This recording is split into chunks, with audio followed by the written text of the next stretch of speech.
안녕하세요. 오늘 저희가 함께 살펴볼 내용은 하나님께서 왜 사람을 창조하셨을까 하는 근본적인 질문입니다.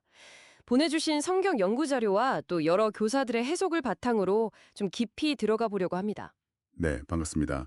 특히 그 창세기 1장 26절 있잖아요. 거길 중심으로 하나님께서 사람을 만드실 때, 그 본래 의도가 무엇이었는지, 그리고 그게 오늘 우리에게는 또 어떤 의미가 있는지 한번 성경적으로 파헤쳐 보죠. 네, 맞아요. 그 구절, 우리가 우리의 형상을 따라 우리의 모양대로 우리가 사람을 만들자. 여기서 우리라는 필연, 이게 참 흥미로운데요. 그렇죠. 보통 이걸 삼위일체 하나님을 암시한다고 많이들 해석하죠. 그러니까 사람 창조가 영원 전부터 계획된 아주 중요한 하나님의 목적이었다는 거예요. 아하, 영원 전부터요? 그런데 형상이랑 모양, 이 두 단어를 좀 구분해서 설명하는 경향이 있더라고요. 성경 교사들은 이걸 주로 어떻게 보나요? 네, 좋은 질문인데요. 보통 형상은 눈에 보이지 않는 내적인 속성, 그러니까 뭐랄까 하나님의 사랑이나 빛, 거룩함, 의로움 같은 그런 본성을 가르친다고 보고요. 내적인 거요? 네, 반면에 모양은 그 내적인 속성이 밖으로 드러나는 모습, 외적인 표현이라고 설명들을 하죠. 아, 그렇군요. 그러니까 핵심은 이거예요.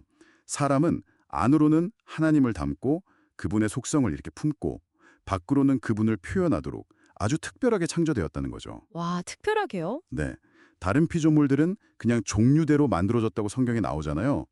근데 사람은 유일하게 하나님 종류대로 창조되어서 하나님과 아주 생명적인 관계를 맺을 수 있는 존재라는 해석이 참 인상 깊었어요. 하나님을 내적으로 담고 외적으로 표현하는 존재. 아, 이게 인간 창조의 첫 번째 핵심이군요. 그렇죠. 그러면 창세기 1장 26절 뒷부분에 나오는 그들이 다스리게 하자는 말씀은 또 어떻게 연결될까요? 어떤 해설에서는 이 다스림이 단순히 자연 관리가 아니라고 하던데요. 네, 바로 그 점이 두 번째 중요한 목적입니다. 그냥 표현만 하는 게 아니에요. 성경 교사들은 사람이 하나님의 대리자로서 땅을 통치하도록 부름받았다고 해석하거든요. 대리자로서 통치요? 예, 이게 그냥 세상 관리 차원을 넘어서는 거죠. 성경에서 말하는 하나님의 원수, 사탄이라고 불리는 영적인 세력을 제압하고 또 이 땅에 대한 하나님의 주권을 다시 회복하고 궁극적으로는 이 땅에 하나님의 왕국을 세우려는 그런 의도가 담겨 있다고 봐요. 와, 생각보다 스케일가 크네요. 그러니까 사람은 하나님을 표현할 뿐만 아니라 그분을 대표해서 그분의 권위를 행사하는 통치권까지 위임받은 존재라는 거죠. 하나님을 표현하는 것과 그분을 대신해서 다스리는 것. 이 두 가지가 핵심 목적이라는 거군요. 정말 동전의 양면 같네요. 맞습니다.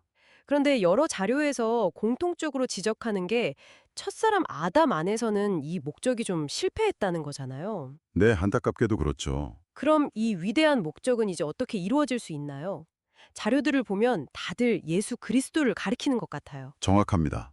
성경과 또 많은 교사들의 가르침을 보면 첫사람 안에서 실패했던 이 목적은 바로 둘째 사람이신 예수 그리스도 안에서 성취된다고 말하죠. 둘째 사람, 예수 그리스도. 네.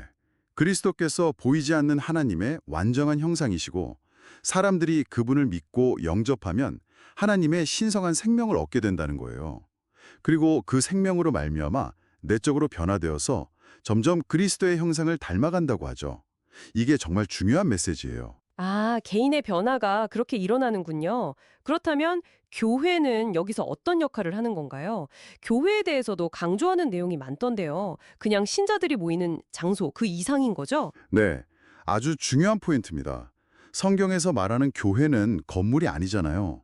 그리스도를 생명으로 받아들인 성도들의 유기적인 연합체, 바로 그리스도의 몸으로 보는 거죠. 그리스도의 몸이요? 네. 교회는 단순히 개인들의 합이 아니라 하나의 단체적인 존재로서 함께 그리스도를 표현하고 또 하나님의 통치권을 공동으로 행사하는 역할을 해야 한다는 거예요. 원래 창조 때 하나님의 의도도 한 개인이 아니라 아담으로 대표되는 그 단체적인 사람을 통해서 표현하고 통치하는 것이었거든요. 아, 그래서 그 성직자 평신도 제도 같은 게 오히려 몸의 기능을 막을 수 있다는 비판도 있었군요. 이제 맥락이 이해되네요. 맞아요. 모든 지체가 다 자기 기능을 해야 몸이 제대로 표현되는데 그런 제도가 그걸 막을 수 있다는 시각이죠. 그리고 이 모든 창조 목적의 완전한 성취는 결국 성경 마지막에 나오는 새 예루살렘에서 이루어질 것으로 보고요. 와, 오늘 정말 깊이 있는 이야기를 나눴네요. 사람이 하나님의 형상대로 창조되어서 안으로는 그분을 담아 표현하고 밖으로는 그분의 통치권을 위임받았다는 이 심오한 목적, 그리고 이게 첫사람 안에서는 실패했지만 예수 그리스도를 통해 또 그분의 몸인 교회를 통해 지금도 성취되어 가고 있다는 것, 잘 정리된 것 같습니다. 예, 마지막으로 듣고 계신 여러분께 한번 질문을 던져보고 싶어요. 바로 여러분 자신이 하나님을 표현하고 또 그분을 대표하도록 창조되었다는 이 관점을 한번 진지하게 생각해 보시면 어떨까요? 그럴 때 내 삶의 의미나 방향, 또 더 큰 어떤 영적인 목적과 내가 어떻게 연결될 수 있을지 혹시 새로운 통찰이나 느낌을 받으실 수도 있을 겁니다. 잠시 마음에 품어보시는 것도 좋겠습니다.